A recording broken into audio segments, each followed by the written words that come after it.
اور عوام فاقوں سے مرنے لگی ہے۔ والدین اپنی اولادوں کو بیچنے پہ آ گئے ہیں۔ کچھ لوگ ایک دوسرے کے گلے کاٹنے پہ تلے ہیں۔ گزشتہ دنوں کا واقعہ ہے کہ 30,000 روپے کا بل آنے پہ، بجلی کا بل 30,000 آنے پہ ایک بھائی نے دوسرے کا گلا کاٹ دیا، کیونکہ اس کے پاس روزگار نہیں تھا، وہ مزدور تھا اور مزدوری تھی نہیں، اور اس بیچارے کے پاس 15,000 روپے نہیں تھے کہ وہ اپنے بھائی کو دیتا اور وہ بجلی کا بل بھرا جاتا، تو بھائی نے اٹھ کے اس کا گلا کاٹ دیا۔ یہاں تک حالات ہمارے جا رہے ہیں۔ حکومت کا کام ہوتا ہے کہ جب وہ بیرون ملک سے یا کسی بھی ادارے سے، باقی بڑی بڑی دنیا میں بڑے بڑے ممالک پڑے ہیں، سب مقروض ہیں، سب نے قرضے لیے ہوئے ہیں اور وہ اپنے قرضوں کی ادائیگی بر وقت کر بھی رہے ہیں، لیکن ہمارے ہاں یہ رواج ہے کہ ہم باہر سے قرضے لیتے ہیں تو ہم ان قرضوں کو اپنے بیرونی دوروں پہ 150 افراد کا وفد لے کے بیرونی دوروں پہ، اپنی عیاشیوں پہ، اپنے محلات کی تزئین و آرائش پہ اور اپنے دیگر معاملات پہ خرچ کر کے بیٹھ جاتے ہیں۔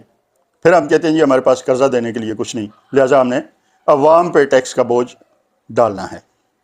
اللہ کے بندو، عقل کے ناخن لوگ، آپ جو قرضہ لیتے ہو اس سے انڈسٹریز لگاؤ، اس سے مختلف اداروں میں جاب کریشن کرو، مختلف ٹیلنٹڈ لوگوں کو سپورٹ فراہم کرو کہ وہ اپنے اپنے کاروبار کر سکیں۔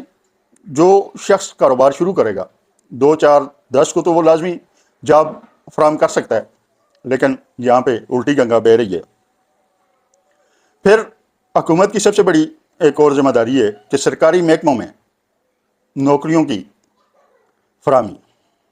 ہمارے یہاں جو شخص تعلیم مکمل کر کے اس آس کے ساتھ کسی محکمے میں جاتا ہے انٹرویو دینے کے لیے کہ اس کو جاب ملے گی اور وہ اپنے گھر کا نظام بہترین انداز میں چلانے میں اپنی فیملی کی مدد کرے گا، تو سب سے پہلے تو کرپشن کا یہ حال ہے کہ جب جاب اناؤنس کی جاتی ہیں تو اس سے پہلے وہ ویکنسیاں آلریڈی فل ہو جاتی ہیں، اور جو انٹرویوز ہوتے ہیں عوام کو ذلیل و خوار کیا جاتا ہے، یہ ایک صرف دکھاوے ہوتے ہیں، جس طرح کہتے ہیں کہ ہاتھی کے دانت دکھانے کے اور کھانے کے اور۔ اسی طرح دیکھا جائے تو وہ لوگ زیادہ تر قابض ہیں جابز پہ، سرکاری جابز پہ، اور خاص طور پہ اعلیٰ عہدوں پہ، جو لوگ مختلف محکموں سے ریٹائرڈ ہو کے آتے ہیں۔ ارے بھائی، وہ لوگ اپنے حصے کی خدمت اس ملک کی کر چکے ہیں اور وہاں سے مراعات لے کے آئے ہیں۔ جو پیسہ وہ لے کے آئے ہیں اس کو بینکوں میں رکھنے کے بجائے اس سے وہ مختلف کاروبار کا آغاز کریں اور لوگوں کے لیے جاب کریشن کریں۔ جب وہ کاروبار بنائیں گے تو ظاہر ہے ان کو افرادی قوت کی بھی ضرورت ہوگی۔ جب افرادی قوت کی ضرورت ہوگی تو پھر ان کو ملازمین بھی رکھنے پڑیں گے۔ تو یہ دیکھیں کہ جب وہ کوئی ایسا کاروبار شروع کریں گے تو کتنے گھروں کو وہ روزگار فراہم کرنے کا موجب بن سکتے ہیں۔ لیکن یہاں پہ وہاں سے جو کچھ لے کے وہ آتے ہیں، اور بڑے پیمانے پہ لے کے آتے ہیں، چھوٹے پیمانے پہ نہیں لے کے آتے، وہ بینکوں میں رکھ دیا جاتا ہے، فکس کرا دیا جاتا ہے کہ ان کی آنے والی نسلیں جو ہے وہ اس سے مستفید ہوں۔ جب تک آپ کا پیسہ سرکولیٹ نہیں ہوگا آپ کا ملک کبھی بھی ترقی نہیں کر سکتا۔ اس کے بعد حکومت کی ذمہ داریوں میں آ جاتا ہے ماحولیات کی حفاظت، آلودگی اور قدرتی وسائل کا فروغ، آلودگی کا خاتمہ اور قدرتی وسائل کا فروغ، جبکہ ہمارے ہاں ان تمام وجوہات کی طرف کوئی توجہ نہیں ہے۔ آلودگی کا جو حال ہے، عالمی انڈیکس کے مطابق اس وقت پاکستان کہاں پہ ہے یہ آپ سب کو اچھی طرح معلوم ہے۔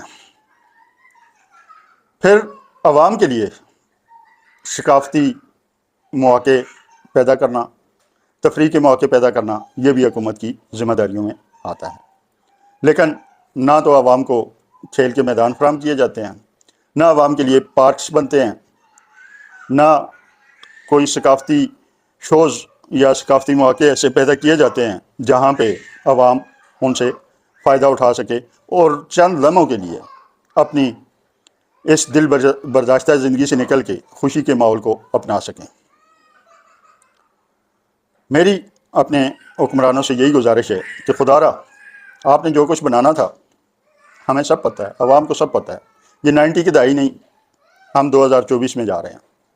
عوام کو پتہ ہے کہ دبئی میں کس کس کی جائیدادیں ہیں، عوام کو پتہ ہے کہ لندن میں کس کس کے کاروبار ہیں، عوام کو یہ بھی پتہ ہے کہ اسرائیل اور ہندوستان میں کس کس نے کاروبار کھولے ہوئے ہیں۔ خدا کے بندو، آپ نے جو کچھ کرنا تھا اپنی نسلوں کے لیے بہت کچھ جمع کر لیا ہے، اب موقع دو۔ 77 سالوں میں آپ نے اپنی نسلوں کو وہاں پہنچا دیا ہے جہاں کا کوئی بندہ سوچ بھی نہیں سکتا تھا۔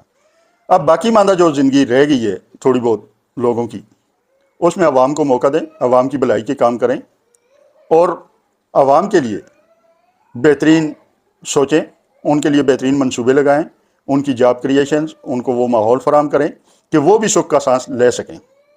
ہمارے اس پاکستان میں جب سے میں نے ہوش سنبھالا یہی سنتا آ رہا ہوں کہ پاکستان ایک نازک موڑ سے گزرا ہے۔